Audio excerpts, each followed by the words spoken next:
Let's talk about Theodore Roosevelt for a second. Back in 1876, before he was president of the United States, before he grew his epic mustache that I sadly will never be able to equal, he was just a freshman at Harvard University. And as Edmund Morris points out in his biography, Roosevelt had a ton of interests at the time. Boxing, dance lessons, bodybuilding, naturalism, and many, many more. So many, in fact, that he had barely any time to spend studying compared to his peers. And yet Roosevelt excelled at Harvard. During his freshman year, he took 7 courses, and out of those, he earned honor grades in 5 of them. So how exactly did he do that? In the book Deep Work, the author Cal Newport explains that Roosevelt would begin his scheduling by considering the 8 hours from 8:30 a.m. to 4:30 p.m. He would then remove the time spent in recitation and classes, his athletic training, which was once a day, and lunch. The fragments that remained were then considered time dedicated exclusively to studying. As noted, these fragments didn't usually add up to a large number of total hours, but he would get the most out of them by working only on schoolwork during these periods and doing so with a blistering intensity. To put that another way, Roosevelt used the time pressure caused by his busy schedule to amplify his concentration. And as a result, he spent far fewer hours doing studying and homework than his peers, but he still did really well in his classes. And that's the overall goal here. You click this video because you want to do homework faster, but you also want to do a good job of it. You don't want to phone it in or just skip it altogether. Of course, building an intense work ethic like Teddy Roosevelt will definitely get you part of the way there, but there are also some more tactical decisions and changes that you can make to the way you work that are going to help you crush those homework assignments more quickly. And that's what I want to focus on in this video.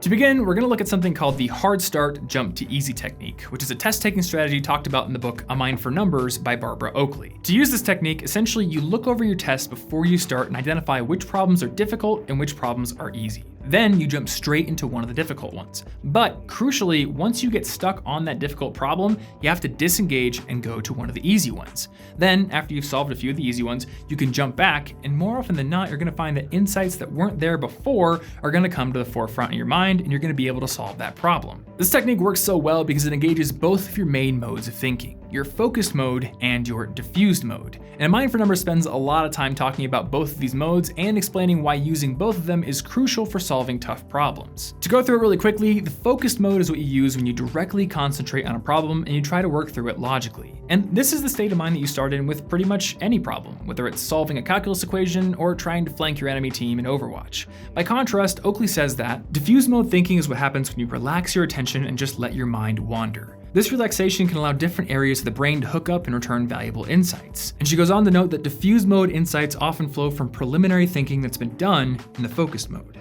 So really, it's this back and forth interplay between the focus mode and the diffuse mode that makes this technique so powerful for solving tough problems. But it also comes with an additional benefit in that it helps you use your time effectively, which is really important in a test when you have a limited amount of time, but it also can apply to your homework. Yes, you don't have a limited amount of time per se with your homework assignments, but you do want to get them done faster, and this technique can do that for you. I do have one little caveat though. With your homework, spend a little bit more time trying to solve a tough problem once you get stuck. Don't disengage after 1 or 2 minutes. My reason for this is that with a test, you should ideally have those concepts buried somewhere in the back of your mind. But with your homework, that's really the training ground where you're going to build that initial understanding of those core concepts. So in that situation, spend a little bit more time wrestling with those problems before stepping away and letting the diffuse mode take over.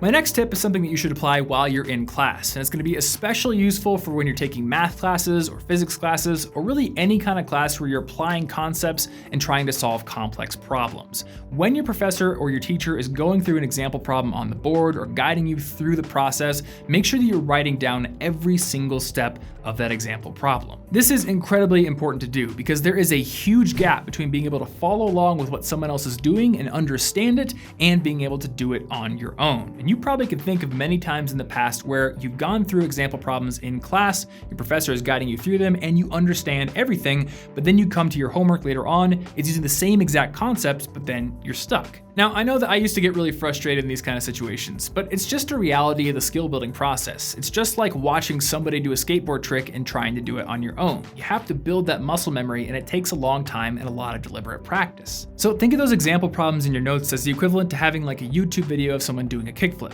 The more camera angles you have of that person doing the kickflip, the more easily you'll be able to see what's going on and what you're doing wrong. It's the same story with your notes. If you have a one-for-one representation of exactly what the professor did on the board, you're going to be able to go line by line through it and see exactly where you're confused. And don't just stop at those example problems themselves. While you're in class, for each step in the problem, ask yourself, do I truly understand what's going on here? And if you don't, simply draw a little arrow and make a little note in the margins that explains it so you'll know later while you're trying to implement it.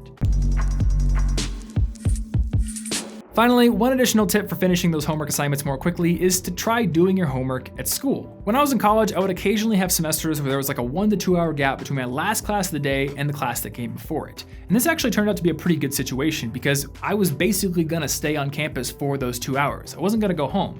And really the only thing to do was my homework. Now having that gap of time where I had to be at a class within 2 hours created a little bit of time pressure that made me work more efficiently. But also, being on campus, I was in the right context to do the work. Because I don't know about you, but when I come home, the last thing I want to do is work. This is the complete wrong context for it. This is where my bed is, where my video games are, where my kitchen is. There's all sorts of different things that I want to be doing. But at school, it's a totally different story. Now, maybe you are different. Maybe you do like to work at home. And if that's the case, I do have one additional tip for you. Instead of doing your entire homework assignment at school, take some time as soon as you can after class to simply preview your assignments. When I was writing the script for this video, I talked with my friend Martin and I asked him, what caused you to spend more time on homework than you would have liked? And he said the main thing was that he had to spend a ton of time trying to refamiliarize himself with the requirements of the assignment, figuring out all the places in his textbooks and notes that he had to reference, and it just took a lot of time to set up and it would demotivate him. Now, if you want to cut down on that lag time, then as soon as you can after class, spend just a few minutes going through the details of the assignment. Mentally note the concepts that are going to be covered, and then note where in your textbook and your notes that you're going to need to reference. And if you want to take this a step further, you can actually get these little plastic sticky book notes, and you can go to those spots in your notes, mark them, so that way when you come home and start working on your assignment, you can easily turn right to the exact page. Now, once you've mastered the art of finishing your homework assignments quickly, the next challenge is deciding what to do with all the time you've gained.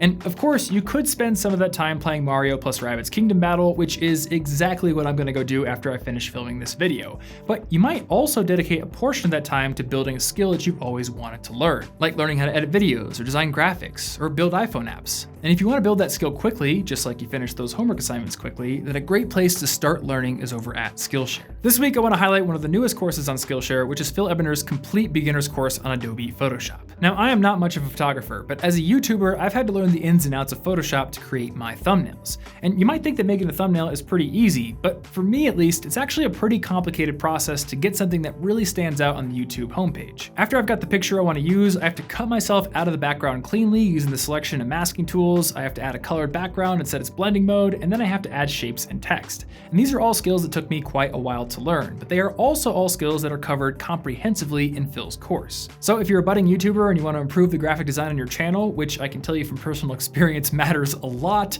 or if you're just a photographer and you want to learn how to correctly color grade your photos, you can take that course and amp your skills really quickly. And if there's something else you want to learn, then Skillshare's library of over 17,000 hands-on practical courses is almost guaranteed to have you covered. Membership on Skillshare starts at about $10 a month, which is right around the cost of 2 lattes, though I have checked and sadly they don't take payment in lattes. But the first 500 people that go down in the description below and click that link will get a 2-month free trial of unlimited learning. So definitely go check it out. Big thanks to Skillshare for sponsoring this video and helping to support this channel. And as always, thank you guys so much for watching. Now, if you have something I didn't mention in this video that would be helpful to other people, definitely go leave it in the comments below and give this video a like if you liked it. And if you didn't, you know what to do. Otherwise, you can subscribe right there for new videos every single week, or you can go right there to get a free copy of my book on earning better grades. You should also check out this week's podcast episode where we talk about 10 essential life skills that every student should know. This is one of my favorite recent episodes, so definitely go give it a listen, or you can find another video on this channel by clicking right there. Thanks so much for watching, and I will see you next week.